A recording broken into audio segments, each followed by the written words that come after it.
A woman, so I have heard, went into a drugstore and asked for a bottle of psychosomatic medicine.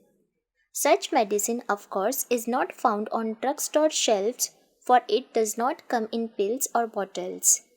But there is a psychosomatic medicine just the same, and many of us need it. It is a prescription compounded of prayer, faith, and dynamic spiritual thinking. It has been variously computed that from 50 to 75% of present day people are ill because of the influence of improper mental states on their emotional and physical makeup. Therefore, such a medicine is of great importance. Many people who are below par will find that there is a health formula which, in addition to the services of their physicians, can be of great value to them. The manner in which spiritual and emotional treatment can restore declining vitality is illustrated by the sales manager referred to us by the head of a large company. This sales executive, formerly a man of outstanding efficiency and energetic driving power, experienced a serious decline both in ability and energy. He lost his creative skill. Previously, his sales ideas had been unique and outstanding. It soon became noticeable to his associates that this sales manager was sleeping badly. He was urged to consult a doctor, and the company sent him to Atlantic City for a rest and later to Florida for a second attempt at recovery. Neither of these vacations seemed to be productive of any definite improvement. His physician, who knew about our religio-psychiatric clinic, recommended to the company president that this sales manager come to us for an interview. The president asked him to come, which he did, but he was rather indignant at being sent to a church. "This is a pretty pass," he fumed. "When they sent a businessman to a preacher, I suppose you are going to pray with me and read the Bible," he said irritably. "I wouldn't be surprised," I answered, "for sometimes our troubles lie in an area where prayer and the therapy of the Bible can have an important effect." He proved most sullen and uncooperative until finally I was forced to say to him, "I want to tell you bluntly that you had better cooperate with us or you are going to be fired." "Who told you that?" he demanded. "Your boss," I replied. "In fact, he says that unless we can straighten you out, as much as he regrets it, you are going to be through." You never saw such a stunned expression on anybody's face. "What do you think I ought to do?" he stammered. "Often," I replied, "a person gets into the state in which you find yourself because the mind is filled with fear, anxiety, tension, resentment, guilt, or a combination of all of them. When these emotional impediments accumulate to a certain weight, the personality cannot support them any longer and gives way. Normal sources of emotional, spiritual, and intellectual power become clogged up. So a person becomes blocked down by resentment, by fear, or by guilt. I do not know your trouble, but I would suggest that you think of me as a sympathetic friend with whom you can be absolutely confident, and that you tell me about yourself." I emphasized that it was important he conceal nothing and that he completely empty himself of whatever fears, resentments, or guilt feelings might be in his mind. "I assume you that our interview will be held in strictest confidence. All your company wants is to have you back, the same highly efficient person you were." In due course, the trouble came out. He had committed a series of sins, and these had involved him in a complicated maze of lies. He was living in a fear of exposure, and all in all, it was a most pathetic mass of inner confusion. It came little short of mental filth. It was rather difficult to get him to talk, for he was essentially a decent person and had a strong sense of shame. I told him that I understood his reticence, but that this operation had to be performed and that it could not be accomplished without a thorough mind emptying.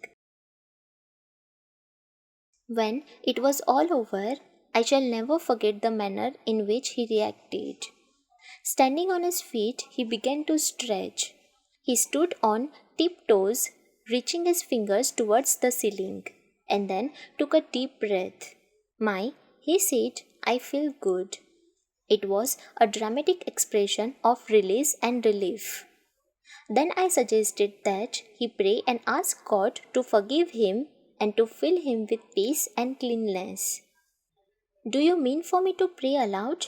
He asked dubiously. I never did that in my life. Yes, I said. It is a good practice and will strengthen you. It was a simple prayer and as best as I can recall it. This is what he said. Dear Lord, I have been an unclean man and I am sorry for the wrong I have done. I have poured it all out to my friend here. I now ask you to forgive me and to fill me with peace. Also, make me strong so that I will never repeat these actions. Help me to be clean again and better, lots better. He went back to his office that very day. Nothing was ever said to him, and it did not need to be. For soon he got back into stride and is one of the best sales managers in his city today. Later, I met his president, who said, I don't know what you did to Bill, but he is certainly a ball of fire. I did nothing. God did it, I replied. Yes, he said, I understand. Anyway, he is the old-time Bill. When this man's vitality sagged, he tried a health formula that restored him to normal efficiency. He took some psychosomatic medicine which cured him of an unhealthy spiritual and mental condition. Dr. Franklin Ibok of the University of Colorado Medical School maintains that one-third of all cases of illness in general hospitals are clearly organic in nature and onset.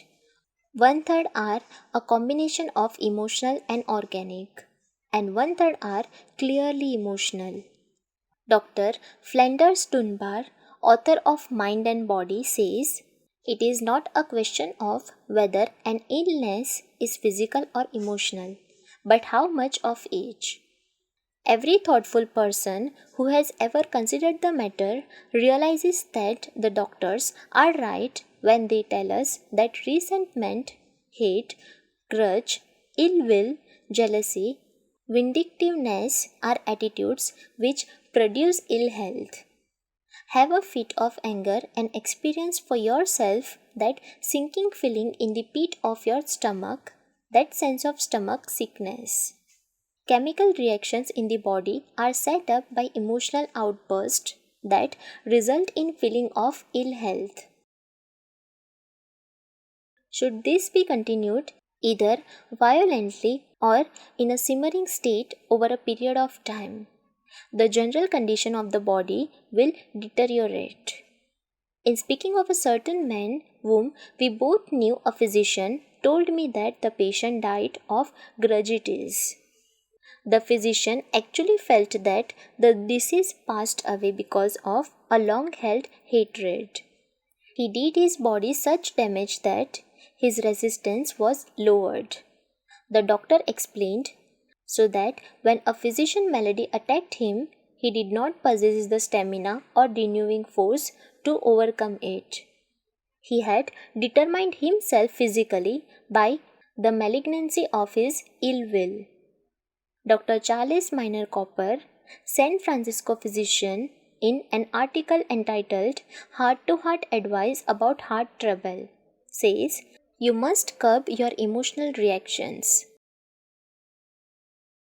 When I tell you that I have known a patient's blood pressure to jump 60 points almost instantaneously in response to an outburst of anger, you can understand what strain such reactions can throw upon the heart. One who is quick on the trigger, he wrote, is likely to blame someone else impulsively for a fault or mistake, when it would be wiser simply to avoid being so much disturbed by what is done and is therefore unavoidable. He quoted the great Scottish surgeon John Hunter. Dr. Hunter had a heart condition himself and a thorough understanding of the effect of strong emotion on his heart. He said that his life was at the mercy of anyone who could annoy him, and in fact, his death resulted from a heart attack caused by a fit of anger when he forgot to discipline himself.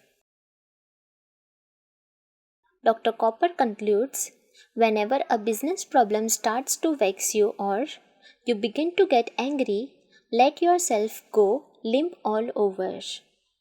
This will dissipate your mounting inner turmoil.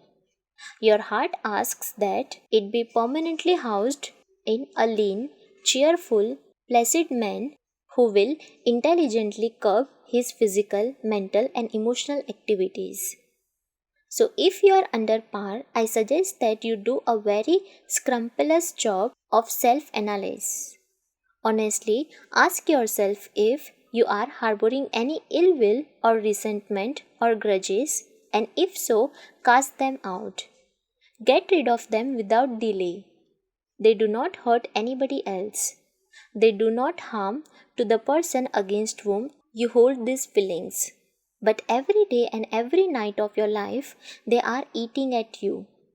Many people suffer poor health not because of what they ate, but from what is eating them. Emotional ills turn in upon yourself, sapping your energy, reducing your efficiency, causing deterioration in your health, and of course, they siphon off your happiness. So, we realize today the effect of thought patterns upon physical states. We realize that a person can make himself ill by resentment. We know he can develop various kinds of psychological symptoms because of a sense of guilt. Also, one may show definite physical symptoms as a result of fear and anxiety. We know that healing has been accomplished when the thoughts are changed. Recently, a diagnostician told me of a young woman who was admitted to the hospital with a temperature of 102 degrees. She had a definite case of rheumatoid arthritis. Her joints were badly swollen. In order to study the case thoroughly, the doctor gave her no medication except a slight sedative to relieve the pain. After 2 days, the young woman asked the doctor, "How long will I be in this condition, and how long must I remain in the hospital?" "I think I must tell you," replied the physician, "that you will probably be in the hospital for about 6 months. "You mean it will be 6 months before I can get married?" she demanded. "I am sorry," he said, "but I cannot promise you anything better than that." This conversation took place in the evening. The next morning, the patient's temperature was normal and the swelling was gone from her joints. Unable to account for the change, the doctor observed her for a few days, then sent her home. In a month, she was back in the hospital in the same condition as before. Temperature 102, joints swollen. Counseling disclosed that her father insisted that she marry a certain man who would be an asset to him in his business connections. The girl loved her father, wanted to do as he wished, but did not want to marry a man whom she did not love. So her subconscious mind came to her assistance and in effect gave her rheumatoid arthritis and a temperature. The doctor explained to the father that if he forced this marriage, his daughter could become an invalid. When told that she need not go through with the marriage, the girl's recovery was quick and permanent. Do not get the idea that if you have arthritis, you are married to the wrong person. This incident merely illustrates the profound effect of mental pain on physical conditions.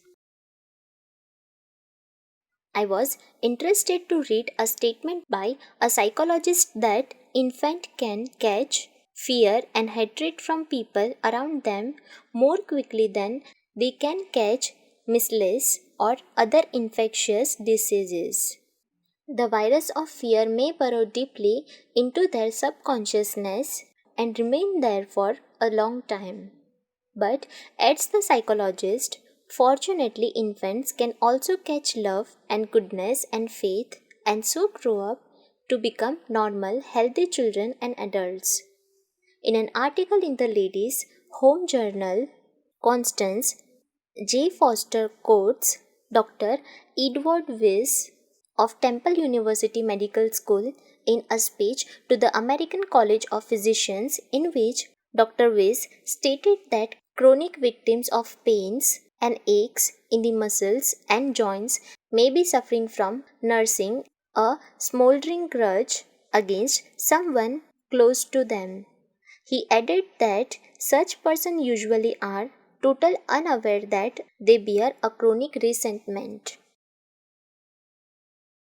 To clean up any possible misunderstanding, the author continues, it is necessary to state emphatically that emotions and feelings are quite as real as germs and no less respectable.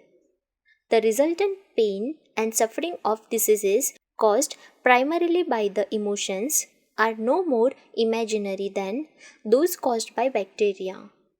In no case is the patient consciously to blame for developing the disease.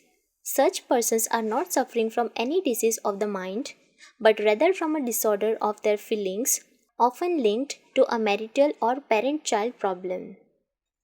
In this same magazine article, the story is told of a certain Mrs. X who came to the doctor's office complaining of a breaking out on her hands, which was diagnosed as eczema.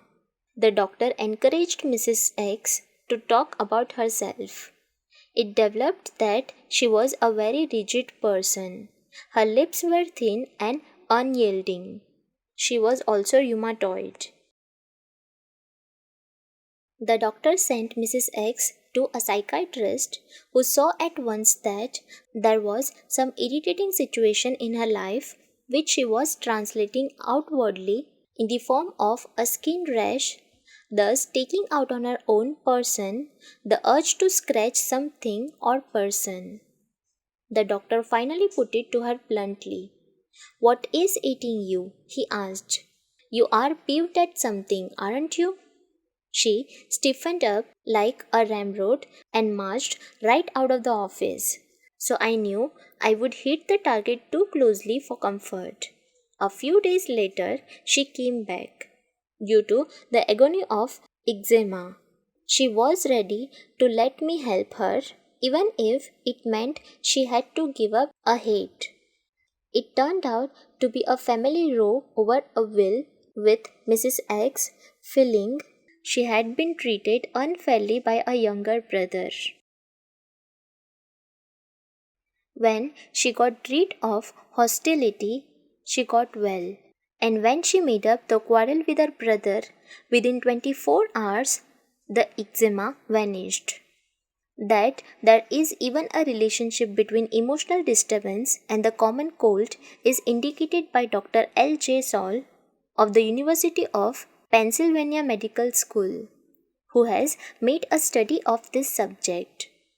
Emotional disturbances are believed to affect the blood circulation in the lining of the nose and throat. They also affect glandular secretions. These factors make the mucous membranes more susceptible to attack by cold viruses or germ infection. Dr. Edmund P. Fowler, doctor of Columbia University's College of Physicians and Surgeons, stated, There are colds which develop in medical students at the time of their examinations and the colds which develop in many persons before or after a trip.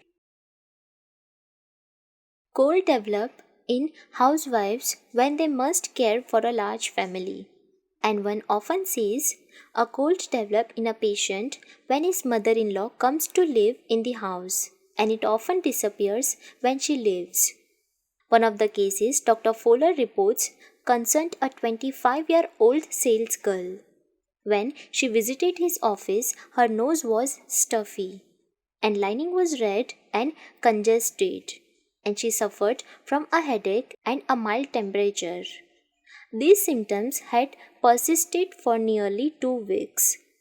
Questioning disclosed that they had started a few hours after a violent quarrel with her fiancé. Local treatments cleared up the cold, but the young woman was back in a few weeks with another attack. This time the trouble had started after an argument with the butcher. Again, local treatments brought relief, but the girl continued to have recurring colds, and each time they were traced to a fit of anger. Finally, Dr. Fowler was able to persuade the girl that her bad temper was at the root of her chronic cold symptoms. When she learned to lead a calmer existence, her sneezes and sniffles disappeared. And yet, people still think that when the Bible tells you not to hate or to get angry, that it is theoretical advice. The Bible is not theoretical. It is our greatest book of wisdom. It is filled with practical advice on living and on health. Anger, resentment, and guilt make you sick. Modern physicians tell us, which proves once again that the most up-to-date book on personal well-being is the Holy Bible, neglected by so many or regarded by them as purely a religious book and certainly as one that is not practical. No wonder more copies are read than all other books. That is because in this book we discover not only what is wrong with us but how to correct it as well. Dr. Fowler calls attention to the emotional colds suffered by children who feel insecure. He reports that many cases of chronic colds occur in children when come from broken homes. An older child often has recurring respiratory infection when a new baby is born because he feels neglected and jealous. A 9-year-old boy had an extremely dictatorial father and an indulgent mother. The conflict between the strictness of one parent and the lenient of the other obviously was disturbing to the child. He particularly feared punishment by his father. This boy suffered for several years from continuous coughs and sniffles. It was noted that the colds disappeared when he went to camp away from his parents. Since irritation, anger, hate, and resentment have such a powerful effect in producing ill health, what is the antidote? Obviously, it is to fill the mind with attitudes of goodwill, forgiveness, faith, love, and the spirit of imperturbability. And how is that accomplished? Following are some practical suggestions. They have been used successfully by many in counterattacking, especially the emotion of anger. A consistent application of these suggestions can produce feelings of well-being. Number 1. Remember that anger is an emotion, and an emotion is always warm, even hot. Therefore, to reduce an emotion, cool it. And how do you cool it? When a person gets angry, the fists tend to clench. The voice rises in stridency. Muscles tense.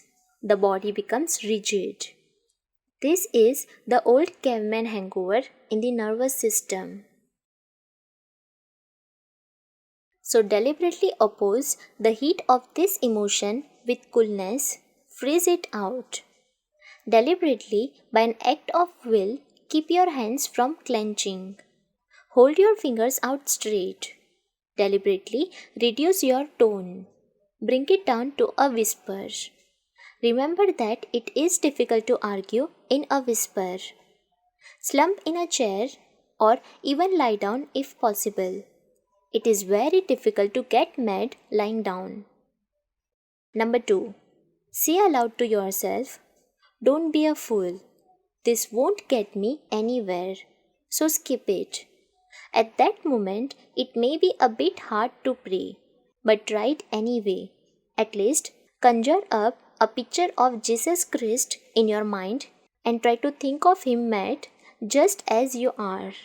You can't do it, and the effort will serve to puncture your angry emotions. Number 3. One of the best techniques for cooling off anger was suggested by Mrs. Grace Outsler. She formerly employed the usual count to 10 technique, but happened to notice that the first 10 words of the Lord's Prayer worked better. Our Father, who art in heaven, hallowed be the name. When angry, say that 10 times and your anger will lose its power over you. Number 4. Anger is a great term expressing the accumulated vehemence of a multitude of minor irritations. These irritations, each rather small in itself, having gathered force by reason of the one being added to the other, finally blaze forth in a fury that often leaves us abashed at ourselves. Therefore, make a list of everything that irritates you, no matter how inconsequential it may be or how silly each is. List it just the same. The purpose in doing this is to dry up the tiny rivulets that feed the great river of anger. Number 5. Make each separate irritation a special object of prayer. Get a victory over each, one at a time. Instead of attempting to destroy all of your anger, which, as we have pointed out, is a consolidated force, snip away by prayer each annoyance that feeds your anger. In this way, you will waken your anger to the point where presently you will gain control over it. Number 6. Train yourself so that every time you feel the surge of anger, you say, "Is this really worth what is doing to me emotionally? I will make a fool of myself. I will lose friends." In order to get the full effect of this technique, practice saying to yourself a few times every day, "It is never worth it to get worked up or mad about anything." Also affirm, "It is not worth to spend $1,000 worth of emotion on a 5-cent irritation." Number 7. When a hurt-feeling situation arises, get it straightened out as quickly as possible. Don't brood over it for a minute longer than you can help. Do something about it. Do not allow yourself to sulk or indulge in self-pity. Don't moke around with resentful thoughts. The minute your feelings are hurt, do just as when you hurt your finger. Immediately apply the cure.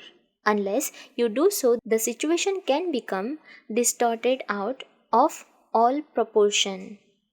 So put some spiritual iodine on the hurt at once by saying a prayer of love and forgiveness. Number 8. Apply grievance drainage to your mind. That is, open your mind and let the grievance flow out. Go to someone you trust and pour it out to him until not a vestige of it remains within you. Then forget it. Number 9. Simply start praying for a person who has hurt your feelings. Continue this until you feel the malice fading away.